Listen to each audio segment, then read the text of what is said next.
創世記第10章，拿亞的兒子閃、含、雅弗的後代記在下面。洪水以後，他們都生了兒子。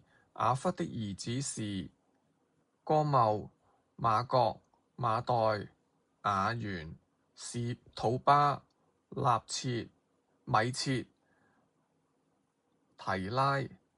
歌繆的兒子是亞實基拿、利法、陀迦瑪。雅完的兒子是以利沙、他施、基提、多丹。這些人的後裔各將各國的土地、海島分開居住，各隨各的方言，宗族立國。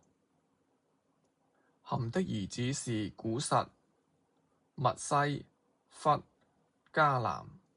古實的兒子是西巴、哈菲拉、散弗他、拉瑪、散弗提加。瑪拉的兒子是示巴、底但。古實又生了寧錄，他為世上英雄之首。他在耶和華面前是個英勇的獵戶，所以俗語說，像寧錄在耶和華面前是個英勇的獵戶。他國的起頭是巴別、以力、雅甲、甲利，亦在示拿地。他從那地出來，往亞述去，建造尼尼微、尼河伯、迦拉和尼尼微。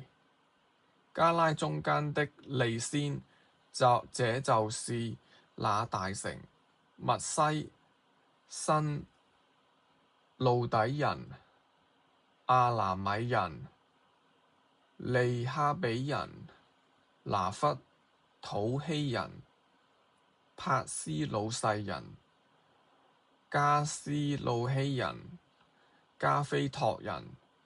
從加菲托出來的有非利士人。迦南生長子西頓，又生赫和耶布斯人、阿摩利人、革迦散人、希未人、亞基人、西利人、亞凡底人、洗瑪利人、哈馬人。後來迦南的諸族分散了。